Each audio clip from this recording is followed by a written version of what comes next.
Hi, this is Paul. The Rest is History has a two-part episode this week on Jesus. Jesus the mystery and Jesus the history. Now, if you're just using the regular feed from The Rest is History, you've only gotten Jesus the mystery so far. If you're a Rest is History Club member, then you get both. You get both episodes at once. Now, I'm not going to let you know what I'm thinking about. I've got some ideas for the new year. I think some of the crew will be happy and some of the crew will be disturbed, but we'll see if those new ideas come. Give you a little teaser there. Anyway, I've listened to both episodes and I didn't necessarily find anything that surprised me in both episodes. I've listened to Tom and Dom quite a bit over the last few years, and as I said many times, The Rest is History is my favorite audio-only podcast. Sorry, Justin Brierly. You were my first, Justin. You were my first, but The Rest is History is my favorite now. And because the second episode isn't out yet, I'm going to sort of hold back on playing any of that to comment on it yet. But it gets into this question that very much touches on the Exodus series. The Exodus series, as I said before in my previous videos, doesn't focus on the question that modernity has been fixated upon, which is, did it or didn't it happen? And that's where in the second episode, where Tom Holland begins to give his ideas about, well, how to read, let's say, because it's Christmas, this is why these things come out, how to read the Christmas stories. Was Jesus born in Nazareth or Bethlehem? Does it matter? Does it not matter? How can we understand the literature of the Bible? How can we understand, really, this gets into relevance realization in terms of, okay, what's really important? And this very much touches back on this video that triggered me. And I didn't give it much. Attention because I didn't want to pay any attention to it. But where he goes is very much. He goes exactly where modernity has gone with these stories, and in many respects, he misses the point. And he's pretty much riffing on Jordan Peterson and Jonathan Peugeot and Douglas Murray's conversation. And I've played this clip a few times, but it just really nails what's going on here. Does Peterson think that the events of the Bible are fictional? Or does he think that they really happened? Well, okay, here you have these two categories. Fiction, really happened. Fiction didn't happen, really happened. Okay. So what? Now, some people, when they hear me say, so what, they'll say, aha, see, it's mythology. These are shaping stories. It doesn't matter if they really happened or not. Okay, what do you mean by really happened? What do you mean by really happened? Are these adequate physical descriptions? Well, what do you mean a physical description? Because, of course, you've got questions of at what level is the physicality you're describing? Because even physical descriptions are subject to relevance realization. I might be giving you the finger with my other hand. Is it relevant? I don't know. This hand, no finger involved here. How do you know what's in the other hand? Can't see it. It all depends on relevance realization. And which finger was I giving you? Was I giving you a finger like this to pull? Was I giving you another more offensive sign? What was I doing? It's all relevance realization. It's all the question of, okay, what exactly is coming down and meeting? And again, I am not a skeptic with respect to questions about physical correspondence, but physical correspondence and stories don't always match up. Now, he plays a little bit of Peterson here. Let's take a listen. Let's take a listen. The Old Testament reports in the book of Exodus. Okay. Now, again, he always says, did the events of the Bible really happen? Well, excuse me, which events? Because, again, as I've listed many times in videos, the Old Testament lists many events that really happened. The destruction of the temple, extremely important event. No, people aren't skeptical about those events. Well, what about other events? Well, which events are you skeptical about? Oh, the ones that seem to point to miraculous things. Now, both Tom Holland and Dominic Sandbrook, as historians, know very well that, in fact, ancient recordings of all sorts of things involve all sorts of ideas. If you just read anything from the ancient world, and you'll have miracle workers, and you'll have miracle stories, and you'll have things falling from the sky, even can't think of it right now. Here's the example I was thinking of. One day, it was said, shortly after Livia's second betrothal, a remarkable event occurred. An eagle swooping down over where she was sitting dropped a white chicken in her lap. Even more astonishing, the hen, which was perfectly unharmed, had a sprig of fresh laurel in its beak. An awesome portent, self-evidently. Bird and laurel were both duly removed for safekeeping to a Claudian estate just outside Rome, at Prima Porta, on a promontory above the Tiber. Here the hen produced a brood of chickens, while the sprig of laurel, planted in one of the villa's borders, sprouted to luxuriant effect. The implication of the episode, as time went by and Livia's hold on Augustine tightened, appeared evident enough to most people that she was destined to hold the power of Caesar in a fold in her robe and keep it under her thumb. And then to bookend it a little bit later in the story, Nero, Claudius, Caesar, Augustus, Germanicus was dead, and with him the entire dynasty of which he had been the last surviving member. Its extinction came as no surprise to those versed in the art of reading omens. In the villa once owned by Livia, in the laurel grove, stood 4 withered trees. Each one had been planted by a Caesar, and each one shortly before the Caesar's death had died. Then shortly before Nero's suicide, the tree that he too had planted had begun to wither, and with it, from the roots up, the entire laurel grove. The chickens, too, bred of the hen dropped miraculously into Livia's lap, had all expired. The meaning could hardly have been any clearer. The line of the Caesars was destined to end with Nero, and so it had proved. Okay, you tell me.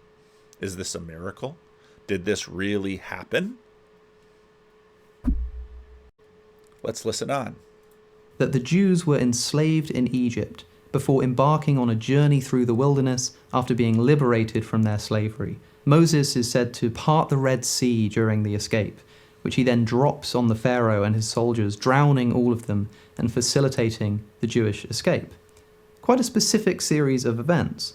So, Dr. Peterson, do you think that the events of Exodus actually happened, or are they just fiction? You might ask. Okay, again, look at his 2 categories. Did they actually happen, or are they fiction? Listen to his answer. Well, did the events in Exodus really happen?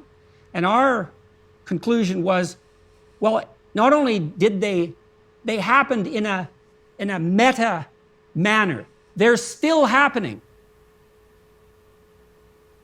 Okay. They happened with such reality that they haven't stopped happening. And what does that mean? Well, everyone still struggles with the spirit of tyranny. And everyone still struggles with the fact that when you escape from a tyranny, you don't hit the promised land, you hit the desert.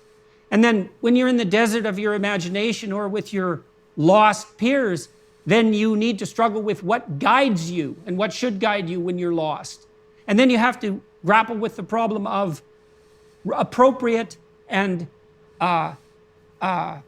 reliable forms of governance, because that's all part of the Exodus story. And so it didn't happen the way a happening would occur if you just detailed it out as a camera holding empirical observer. It happened in a way deeper way that just doesn't stop happening. So Peterson is right. Did Harry Potter really happen? Well, we know Harry Potter is fiction, but the reason people have interest in it is because they see what is in Harry Potter in their world. This is the whole business about archetypal ideas, right? This is a whole business about So again, Mark is going to love this. Navigating patterns, archetypes, narrative, and story. You're asking about, let's say, historical reference on the story level. Okay. These things are exceedingly difficult to demonstrate in ancient history. Look at the question of Livia and the laurel and the hen's egg. Did this happen? Don't know. Okay. Was it a narrative? Yes, it was a narrative. Was it sort of archetypal? Yes, it was archetypal. And what that means is that the story and the narrative take resonance that go far beyond it. We all know this. Now, when you get to questions about Jesus, now it's fun listening to Tom Holland sort of work through this, and some people on both sides will be dissatisfied with some of what Tom has to say. Fair enough. But the question isn't exhausted by the question of what happened. Now, I told a story in my Sunday school class yesterday that actually, while I was telling this, it's not really a story, it's more of a narrative. When I gave this narrative, I was actually thinking of this issue, although I didn't mention it to anyone in my Sunday school class. All that passing laws against sin did was produce more lawbreakers. But sin didn't and doesn't have a chance in competition with the aggressive forgiveness that we call grace. Okay. I told a story a few weeks ago. Let's imagine a guy who's in his 70s. He's lived not a very good life. Maybe he was taught right from wrong, maybe he wasn't, but in his younger years, took advantage of women, lived for himself, has kids with 2-3 different women, didn't take much responsibility for any of those kids, never really treated the women that he was with very well, doesn't have good relations with his children, doesn't even know his grandchildren because they don't even want to bring him close to the grandchildren. He's getting up in his 70s, goes to the doctor. Doctor says, you've been smoking 2 packs a day for 50 years. Guess what? You have cancer. Surprise, surprise. Oh. Then he remembers when he was a kid getting sent to Sunday school, and he learned about heaven and he learned about hell. And he thought, I don't know if I really believe in hell, but if there's a chance, I should probably avoid it. So I'm going to go to that church down the road, and when they have the altar call, I'm going to go forward, and I'm going to get my get out of hell free card by accepting Jesus, and then at least I'll have that base covered. So he goes down the road. He hears the altar call. He goes up in front. But after he did it, he's like, maybe I'll go next week. What could it hurt? The women hate me. My children don't like me. They won't even let me see my grandchildren. What else am I going to do on a Sunday morning? So he goes back. Here's a little more. Goes back. Here's a little more. Maybe the confession that he made the first week to just sort of get out of hell, bit by bit by bit, he not only goes up in front of church and acts like he's sorry for the way he lived his life, maybe increasingly he is sorry for the way that he lived his life. And even though he's got cancer, even though he's carting around a little oxygen tank, week after week after week, the message begins to sink in. And he goes to one of his ex-wives and says, you know what? I didn't really treat you very well. I'm sorry about that. And I didn't really support you when you had the kids. I'm sorry about that. And I want to try to make it right. So you'll be getting a little bit of money from me. It's not a lot, but I want to give you something. And that ex-wife looks Doesn't trust him. Says, okay, if checks come in the mail, I'll cash them. And the checks keep coming. And he goes to another ex-wife, and he goes to one of his kids and says, I wasn't the best father. And I know that. And I'm sorry. I want to be a better father now. Let me know when your kid is playing in the school basketball team. I want to come to the game and I want to cheer him on. I know you don't owe me anything. I know I haven't been good, and I know you don't trust me around your kid, but I'll just come to the basketball game and I'll just cheer him on. And there at the basketball game, there he is. And he's cheering the kid on. And then the kid sees it, and the father sees it and says, well, maybe next Christmas, Grandpa can come and have dinner with us. And he does. And he doesn't come in smelling of beer. And he's dressed okay.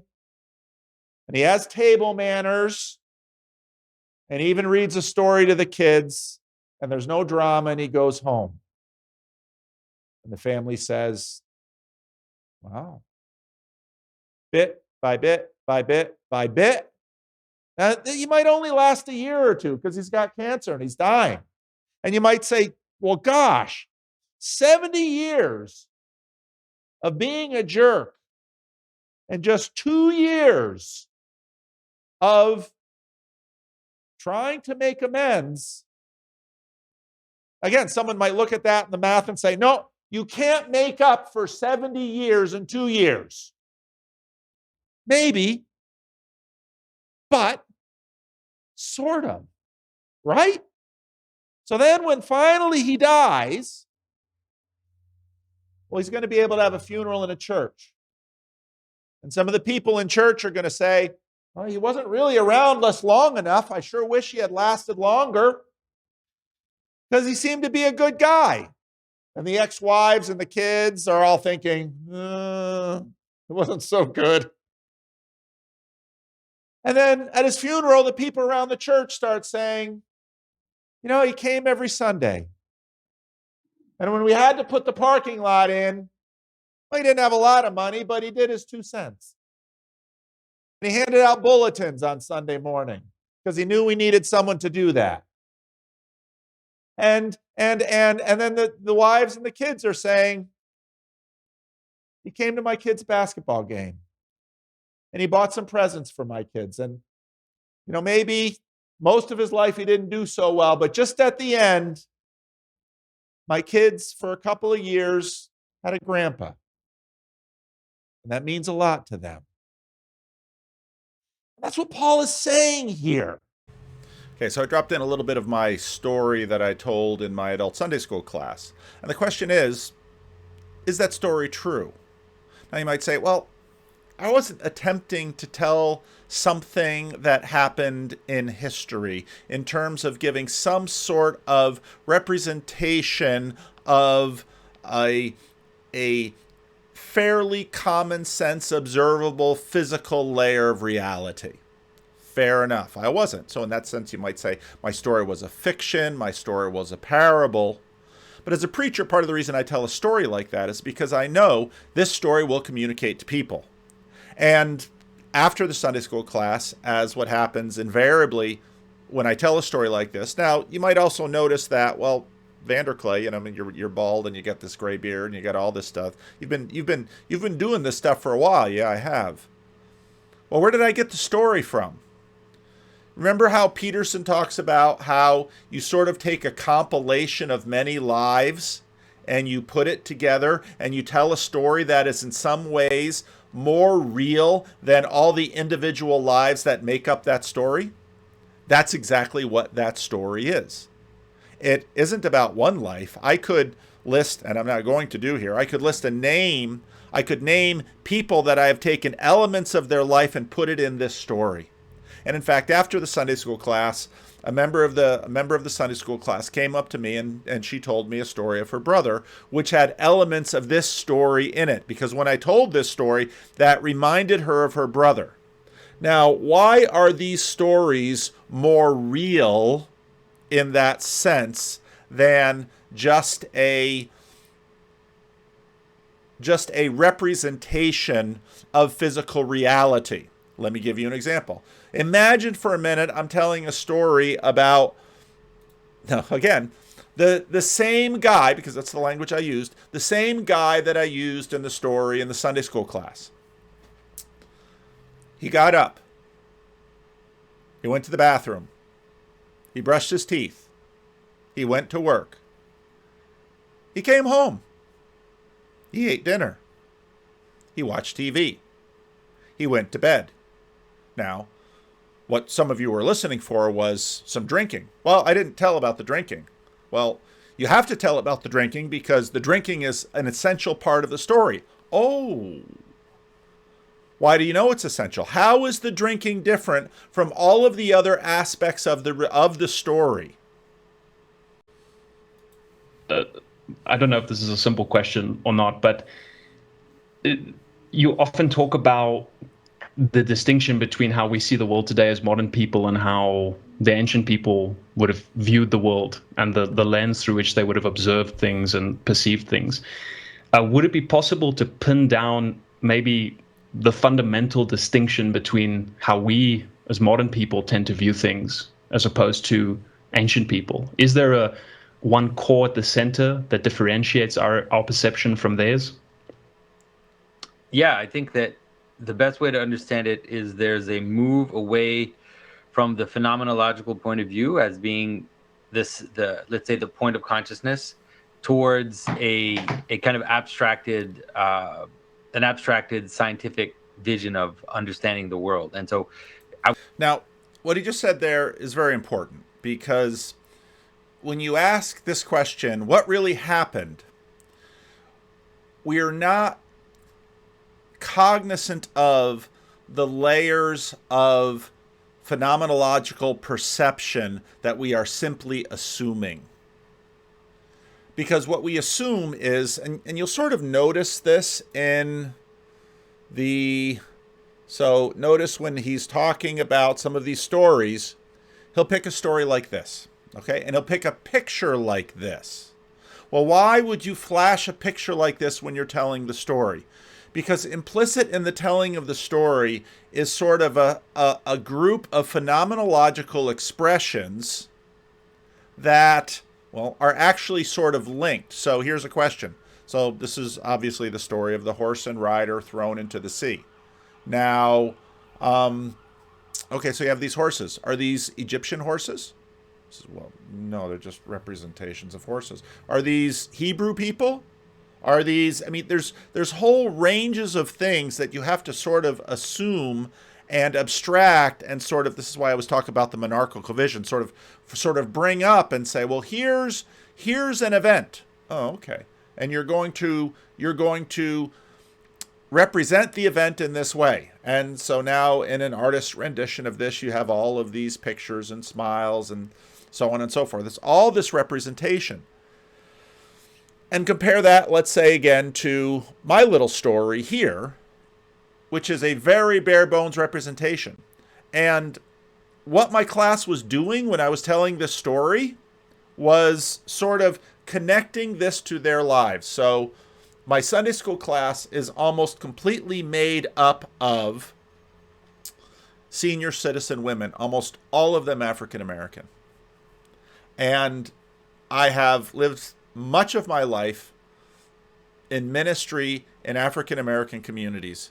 And I know many of their stories, and I know many stories from my father's ministry, from the church I grew up in and the church that I'm in now. And so I could take all of those stories, I could put this into this, but I told a very generic story. And the reason I told a very generic story is each person would fill in the details of that story as I told it.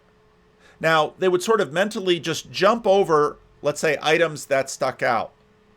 But they would fill in items that were connected with their lives. And the reason that the members of my class found me telling this story and contextualizing it in the Bible Now, I was contextualizing it in Romans 5, which is a fairly abstract story, was, okay, this is the application of the abstraction that I was reading to them. And what I did basically in the Sunday school class was I went through Eugene Peterson's rendition of Romans 5, verses 12 to 21. And I will go through other renderings of that. But the purpose of that is that Eugene Peterson's application was actually fairly, I thought it was fairly good.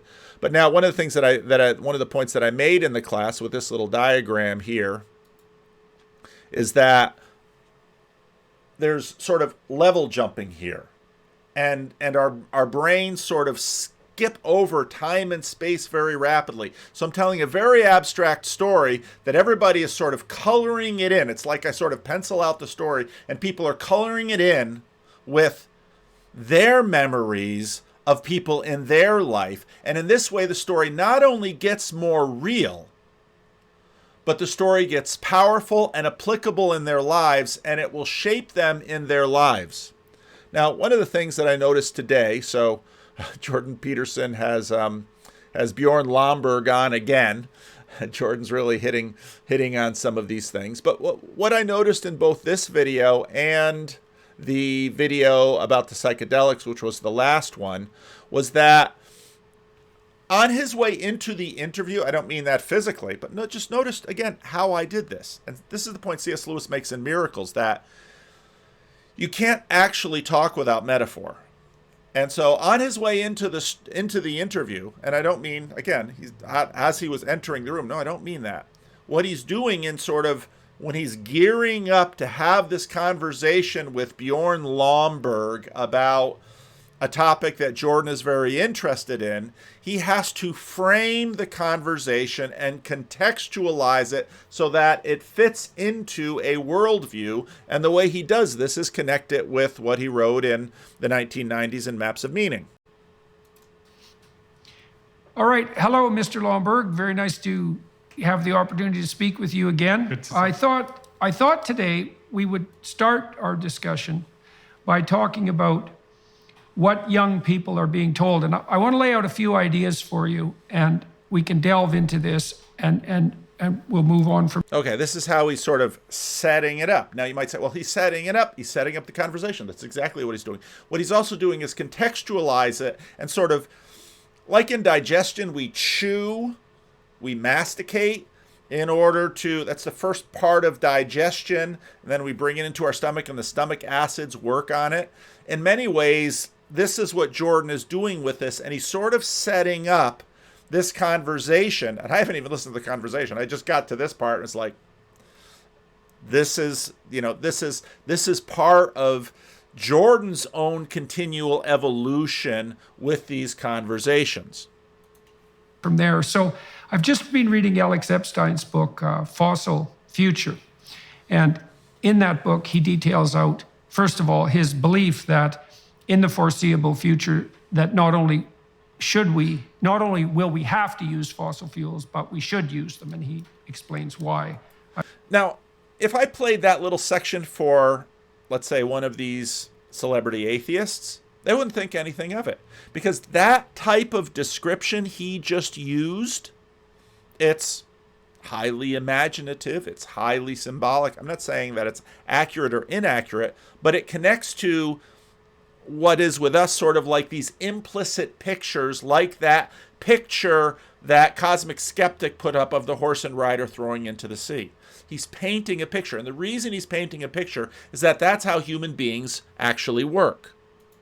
I would say on ethical and practical grounds. But he also says something that struck me as very interesting, which is that the view that's being put forward to young people of the role of human beings on the planet in relationship to the environment is essentially predicated on an implicit religious metaphor. And I want to lay out the metaphor, and I want to lay out why I think his claim that it's a religious metaphor is technically correct. So the story is something like... Now, at this point again, and I don't want people to get tripped up on the environmental thing right here, because the environmental thing isn't the point. The point is that this is how we process and move within the world, generally speaking. And so for this reason, the environmental conversation is like a religious conversation. I made a video of, it was from Rationality Rules. This is a few years ago when someone was in the street and they were talking about whether or not you should eat beef, and I made the point again there. This is a religious conversation. And religion is sort of this really base strata that we have, and it very much controls what's going on. And Peterson's going to basically lay this out. This, the planet is fragile and virginal and continually pillaged. The pillaging forces are the patriarchy, essentially, the social structure. It's a masculine metaphor. The social structure is viewed as a force that's nothing but devouring and negative. And so you have nature, you have culture. Nature's all positive, culture's all negative. Then you have the individual, also part of the story. And the individual is basically characterized as some combination of predator and parasite. And so the reason that's a religious story, as far as I can tell, is, this is complicated, but I'd like to be able to lay it out. When I wrote my book in 1999 called Maps of Meaning, it struck me that the basic cognitive and perceptual categories were something like chaos, order, and the process that mediates between them. I looked at a lot of mythological work, a lot of religious writing across multiple cultures, and tried to look at the correspondence between that and certain neuropsychological models that were being built, including models of hemispheric processing. So our hemispheres are set up in some real sense so that the right hemisphere processes novelty and chaos and possibility, and the left hemisphere imposes order. And the fact that the hemispheres have this structure indicates, because they're adapted to the natural world, let's say, indicates that the most fundamental way of perceiving the world is something like a place of possibility and chaos and potential on the one hand, and a place of habitable order and culture and predictability on the other. So now that all sounds enormously scientific, but again, pay attention to the language. It's scientific sort of brought down into a phenomenological package. The hemispheres, and then chaos and order. That's the way we sort of chew things up so that we can digest them. And again, the payout is going to be for people, depending on which side they're on with the whole climate thing. Will you eat beef or will you not eat beef? Will you vote Democrat or Republican? Will you do this or will you do that? You have these applications down the world, but it's basically a mythological world that we are inhabiting, a narrative world, and we have to figure out how to operate within it. You have those two domains, and then consciousness looks like it's the process that mediates between the two. And Epstein, now I learned in 1999 that these domains, chaos, order. And I suspect that there's a mic on top of him because when he leans forward, the sound gets worse. And when I watch these videos, because I make videos, I'm always wondering, now, how are they miking them? They're always putting those pods in. But are they really using those for sound? Because the sound on those pods isn't very good. So they're obviously using higher quality mics. And the process were always represented metaphorically or symbolically. It's like an a priori axiom of cognitive function and perception itself. The chaotic domain, potential and so forth, tends to be represented with female symbols, feminine symbols, and the orderly domain tends to be represented with masculine symbols. And so you can see how this plays out in the modern world, because you have Mother Nature, who's virginal and fragile, being raped by the catastrophic patriarchy. And you can see those metaphors lurking underneath, right? There's the positive female, the negative male on the cultural front, and then you have to lay the individual on top of that. And the individual in that story, positive feminine, negative masculine, is also represented negatively. Now, That's a very compelling story because it does cover all the domains of existence. And there is a beautiful and plentiful and positive element of untrammeled nature, let's say, and there is a tyrannical and predatory aspect of culture, and the individual can be a destructive, parasitical, and predatory force, but that's only half the story, and that's the problem. And so the point I'm trying to make is that we can't structure our perceptions without using something like an a priori category system. And the a priori category system, whatever your a priori category system is, your religion. It functions in exactly the same way. And we have a religion now that's focused on nature worship, the derogation of culture, and the damnation of the individual. And that's the story that's being told to young people, right? The planet's fragile, culture is nothing but a destroying force, and individual effort is to be construed as predatory, say in the patriarchal sense, and parasitic in relationship to the natural world. So I'm wondering what you think about that. And yeah. Yeah, no, I think it's a great metaphor.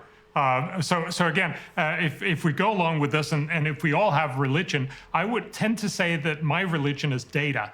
There's a famous statistician that say if you, without data, you're just another guy with an opinion, right?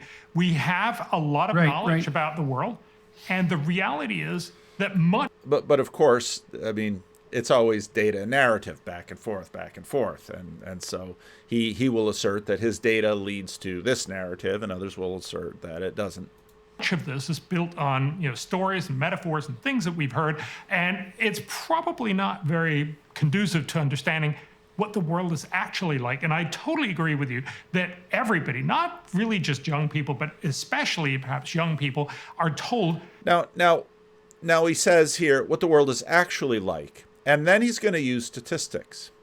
And I think this is something that we have not really grappled sufficiently with, because what we have tended to do since the dawn of the statistical world is assert that statistics give us the actual world. And what we mean, how we're using that word actual, is sort of like a trump card. The world as it is. Whereas none of us are a statistic. For all of us, we're a sample of one in a very deep, real sense. And so all of the other numbers don't matter. When someone walks in to buy a lottery ticket, imagining that, they are going to win, or goes into a casino, imagining they're going to leave with more money than they came in, they're basically saying to the world of statistics, be damned. This is the end of times. This idea of, should you really have children? Should you really put them into this world, this terrible world? The world is going to end in, whatever the number is right now, but, 8 years or 12 years or whatever. The feeling is that this is sort of end of times. And that's very much, as you point out, a sense of, we have this beautiful world that we somehow... And this is an extremely religious narrative, because one of the things in the rest of history, if you go back, and one of the things that Dominic asked Tom Holland is do people always think that they're living in the last generation? Often. It's not an uncommon thought. This natural world that we've somehow despoiled and made terrible in so many different ways. And I would argue that certainly if you look back in time, this very clearly is a very modern way of thinking about the world. 200-300 years ago, we were terrified of nature because we really worried about the wolves out there. We were terrified about nature in the sense that it would kill us in all kinds. Now, even if you sort of unpack his language, we were terrified of nature 200 or 300 years ago. I wasn't alive 200 or 300. Who's we? Were we all afraid of wolves? Well, maybe people in Northern Europe. Were people in Africa? Well, they were probably afraid of lions, and Indians were afraid of tigers, and others were afraid of bears, and others were afraid of snakes. And, I'm not doubting his point, but these imaginative leaps are just how we talk. Not only how we talk, but how we navigate. So then when we go back to a video like this, and this guy is sort of aping incredulity, it's like, well, you're not really paying much attention to human beings, are you? And in fact, the tell, which is, did the events of the Bible really happen? Well, I don't know. This is the way we talk. We sort of project out of us a global picture. One of the questions at the estuary meeting last Thursday night was, are things really getting worse? Well, I can point to some people in my church who are having health problems, and yeah, things are getting a lot worse for them. Well, why? Well, because their body isn't functioning the way their body used to function just 10 years ago. No, I mean, are things, well, what things? Well, you're going to have to choose. Are things getting better or worse? I would say that although it was preparing itself before, the Copernican revolution is definitely the moment where things shift radically, not in terms of the way people think of it, in terms of just thinking of the causality of what turns around what, but rather the possibility of formulating a system in which man and Earth isn't the point of view. And so it's like projecting your mind into space and then imagining this like solar system or whatever, and then thinking that that is somehow more real than the sun coming up in the morning. So it's like it's a progressive transformation, but it's like that. I think that's one of the main places where the shift happens. And so I think that the technical scientific point of view brings us in this alienated space, especially as technology gets added to it. And so we start to think things like, that water is more H2O than it is wet, and refreshing. So we start to see things in their mechanical causes as being primary rather than the way in which they're meaningful to us as humans. And then you kind of see this weird deconstruction which happens as things move forward. So I would say that I hope that helps. Like I think that that's just a basic way to understand the difference between an integrated, point of view where the world is meaningful and we don't, let's say we engage the world with meaning, and one which is technical and alienated. Yeah, so we actually kind of embed ourselves in abstractions, right? And then we kind of forget that they're abstractions. Yeah, well, it's interesting. It's super interesting because people don't realize that something like the solar system is an abstraction. You cannot experience the solar system. There's absolutely no way a human being can experience the solar system. And so it's actually like it's an abstract model that we create and that we kind of hold in our mind. And there's nothing wrong with abstract models. It's just that if we see these abstract models and these, let's say, these levels of reality that we don't have access to from experience, if we see them as primary and more meaningful than the ones we have, that's when the problem happens. And there's and so, part of what you see then in, let's say, the Lomberg conversation is, okay, so what they're really debating are which models are primary. That's basically what religious debates are. So Christianity is sort of a model, and there's a fair amount in common, but not, there's overlap, but the Venn diagram between Christianity and Judaism, okay, these are models. And of course, they're models nested within. So I've used this illustration that Jonathan Peugeot used the solar system. Well, the science is the solar system. Okay, so this picture of the solar system, what does this little button do? No, I don't want that. This picture of the solar system, oh, come on.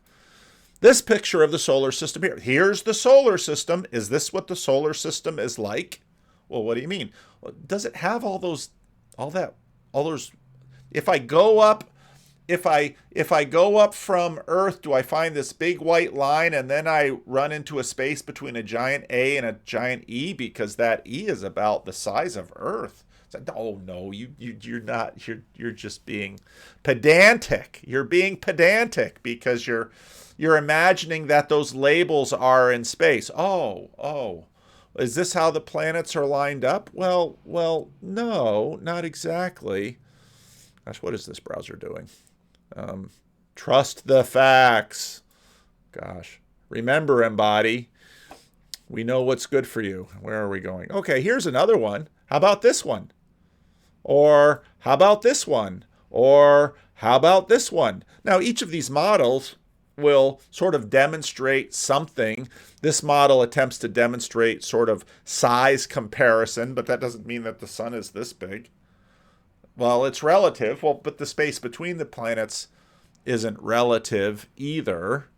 And how about this one? Well, this one sort of has a comet coming in, and well, how about this one? And how about this one? And how about this one? And so, that one, the sizes are all messed up because look at the sun and then look at Mercury and then, look at each of them. That one, sizes aren't anywhere. And so again, all of these models, and so the solar system, we bring it to our mind, it's a totally different thing. And so then we say, well, I can't believe the Bible because I want to know how things really happened. Do you?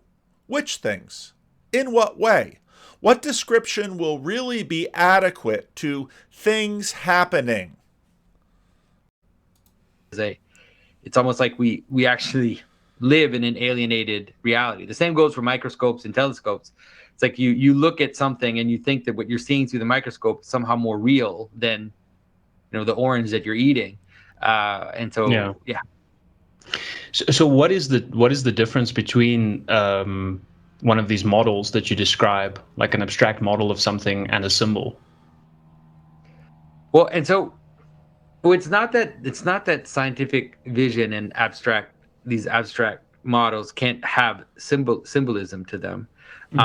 It's mostly that scientific models are made up of symbols, and this is part of where this, the conversation gets a little skewed with people sort of like, oh, symbolism. And we're looking through symbolism. Yeah, we're always looking through symbolism. What we're just trying to do is think about symbolism in a different way and understand more ancient symbolic uses of representation and communication. Integrated, or the phenomenological point of view, because it is focused on the way in which things come together towards their meaning, it ends up being more attuned to what we could call symbolic thinking. And so and that's the best way to understand what symbolic thinking is to understand that in order for any category to exist, it has to be patterned. It has to be patterned itself, and has to fit in a pattern, whether it's just unity and multiplicity, inside, outside. There are different ways in which you recognize things as having a center in terms of an identity, and then a limit in terms of of how much it extends into the world, like these types of basic understandings. And so once we see that, then that would be the basis for symbolic thinking. And so we understand that the symbol is the manner in which multiplicity is joined together towards its meaning. And that's what the word symbol means. What the symbol means, two things thrown together. So we talk about symbol as being the place where two rivers meet, or we say the symbol of the apostles, in the sense that we have like the whole of Christian faith. Or we could just, again, go back to our little solar system things here and say, these are symbols. And you say, oh, of course they're symbols. That really isn't the sun. No, it isn't. It's a symbol for the sun.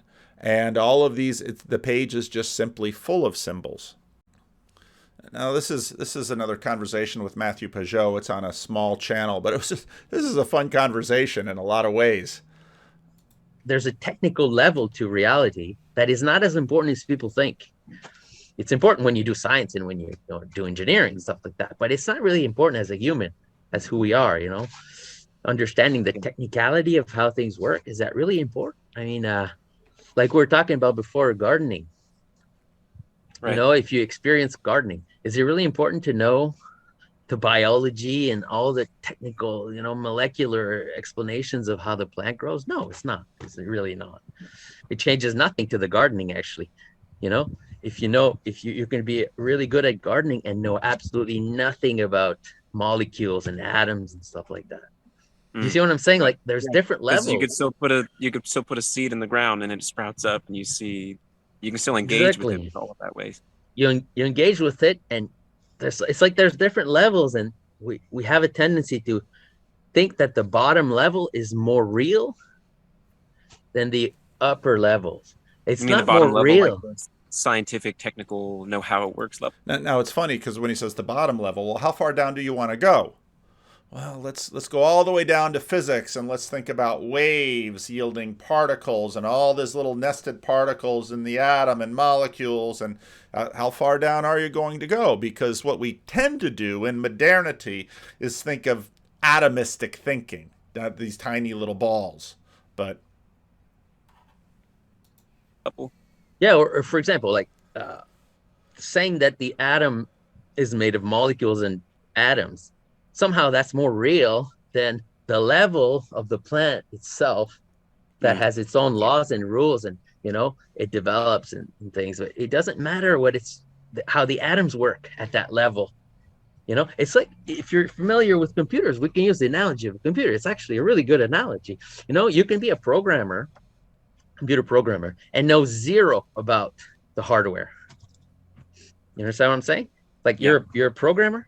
You know zero about how the computer works. Yeah, no DOS, still be a programmer. Ones and zeros. Yeah. Yeah, and no, like the mechanics of the computer. The wires and you don't need to know that level, and you can still be a programmer.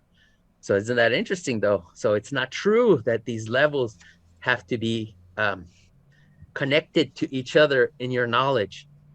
Here's another. The opposite, the flip side is also true. You can know exactly how a computer works, technically, physically, and not know how to program. These levels are not as connected as we might imagine. They're not, actually. They're separate because they're at different levels. I'll often use the example of a car. So maybe you're an expert driver, expert enough to win races. Can you fix the car you're driving? Well, often, people who are really into cars understand, a little bit about what's going on in the car. But cars have been getting more and more and more sophisticated with all of the computers. And okay, so maybe you can, maybe you could fix a 1956 Chevy, because that engine was fairly simple. But now you've got all these computers. So you're a race car driver. Can you reprogram the computers in the Lexus that you just bought? Because that little Lexus is full of computers. You say, well, maybe they're a really good mechanic too, so they can drive and they're a mechanic. Well, okay. Well, can you refine the fuel that is going into the Lexus that makes it go? Can you engineer the roadways that the Lexus needs to actually travel in the way you need it to? Can you mine the materials that goes into the components of the Lexus that you're driving? I mean, you just go and go and go with this, and you begin to see all of the different levels. And then, again, back to other Peugeotian thoughts, when you look at it, you see a car. You just see a car. And, well, what is that level? And you have all of these levels. And these things don't go away. So this is kind of the stuff I start to understand at one point. This was helpful for me because it led me away from a certain way of thinking that we're used to, because it's, we see it around us because of the dominance of science. Yeah, Matthew, let me ask you this. So can we make the same mistake on the other side where we're focusing too much on the, like, as you were just describing, the lower level, technical, mechanical, atomic level? Can you focus too much on the higher level above life, let's say? And what would that be? How would you describe that? Well, I think you could do that for sure. Yeah. I mean, I think I don't want to take too many digs at theology and philosophy because, I mean, I have respect for people who do that, and I also have respect for scientists. By the way, I have respect for biologists and chemists and all that stuff. I don't want to like. It's not about that. It's about they don't have a monopoly. That's the thing. Okay, I mean, I have respect for those areas of knowledge, but I don't like it when they think they have a monopoly and that that their level encompasses the whole thing, because it doesn't. So, like, for example, that's what I was going to say. Like, let's say philosophy and theology. These are really abstract levels of, you're talking about being, like metaphysics, like Aristotelian metaphysics, or you're talking about being and, all these categories that are very abstract. And in theology, same thing. You're talking about God being omnipresent, but these are really, really high level categories that are extremely abstract. I mean, is that really useful? I mean, is it really useful? And we see this applied all the time. Have you ever seen an overweight doctor? Have you ever seen a marriage therapist in divorce court? That doesn't mean the overweight doctor is a bad doctor. And the marriage and family therapist in divorce court might be a terrific therapist. But this is the issue of the levels and of our imagined mastery of the levels. And so when you try and reduce, let's say, the Bible down to, did it happen? It's not that simple. And that's actually where the Peugeot, Peterson, Douglas Murray conversation gets into. And you actually need a fairly nuanced conversation, because the parable of the prodigal son, Jesus' parables. Did Jesus' parables actually happen? Well, I don't know. Did the parable that I told in Sunday school actually happen? It happens all the time. Some of you might be living in it right now. And now, in my parable, it has a happy ending. Your parable might not have an happy ending. In my parable, the guy goes to church and that begins something, a good progression in his life. In the story that you are in the midst of, maybe the dude went to church and he just stayed a jerk and nothing changed. Same thing, you can do the same thing with AA. You can do the same thing with all sorts of things. So this conversation that I just played in the video I released Sunday morning, as a pastor, I can look at them and say, boy, there's a whole bunch of things that they don't know about that I know about. I'm older than they are. I've probably read more in terms of biblical studies and theology than they have. None of that means I'm necessarily a better Christian. Now, that's an interesting thing. And I actually pointed this out in a video I made a while ago. I just figured out how the machine learning figures out how to put chapters in my videos that I never put chapters in. They're reading the chapters off the slides. Clever computer. This video was entitled, Why Do Simple Christians Sometimes Outperform Sophisticated Christians? Well, right away you might ask, outperform. There's a whole lot that goes into my assumptions about outperforming. I have a basis, a evaluation of relevance realization with respect to performance as a Christian. Generally speaking, a Christian that does not commit adultery is better than a Christian that does commit adultery. Generally speaking, a Christian that is more generous is better than a Christian that is less generous, and on and on and on these kinds of things go. But when you get into the, let's say, the conversation between Michaela Peterson and John McCrae, yeah, they might not be sophisticated in some of the levels that I'm sophisticated with, but they might be more sophisticated in other levels that I am not. This gets into what in the culture when we talk about standpoint epistemology. Michaela Peterson knows what it's like to be a woman better than I ever will. John McCrae knows what it's like to be an African American in America than I ever will.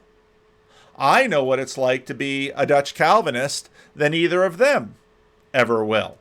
Reality is like that, and there's innumerable levels that we are all using, and these are part of our relevance realization. And so again, when you sort of boil down, let's say, the Bible into, did events in the Bible really happen?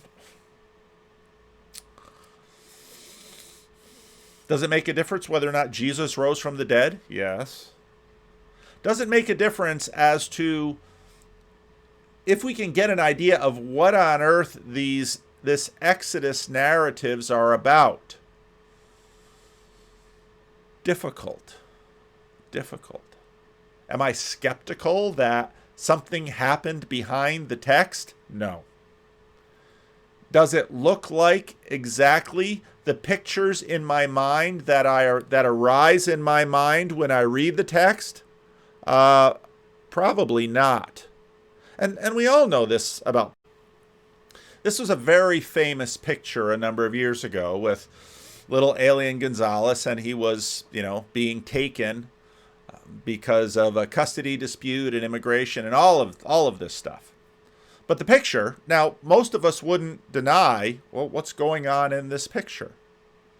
Well, here we have a guy who's holding a gun and he's pointing it as a child, and the father's hiding in the closet. And now, one of the things that we don't see is one of the most critical things of all, which is that someone was there in a moment with a perspective, with a camera that took the picture.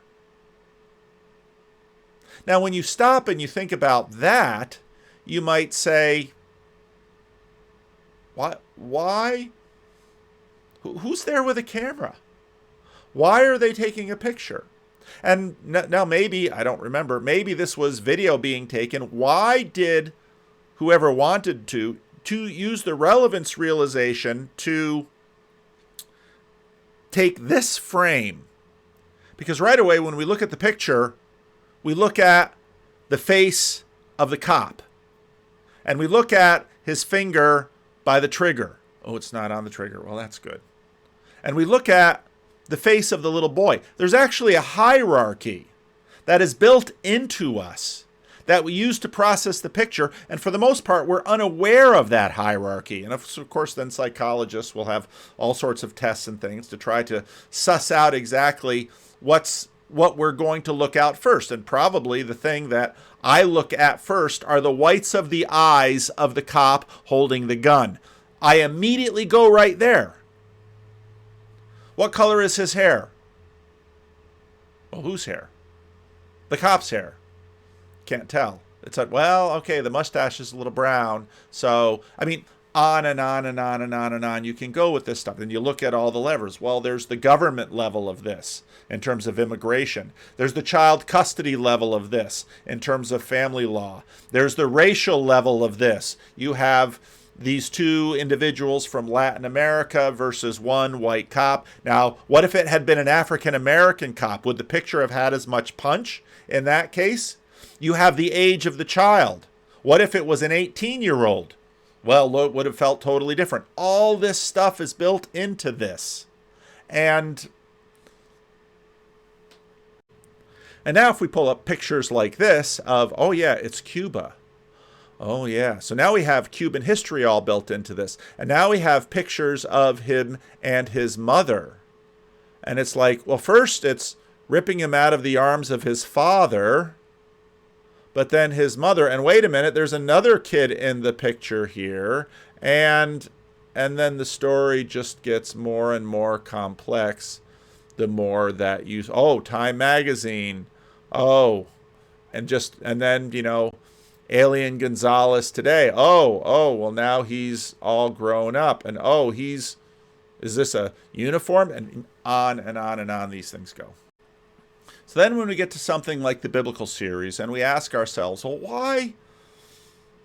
why was this so important? Why such a big splash?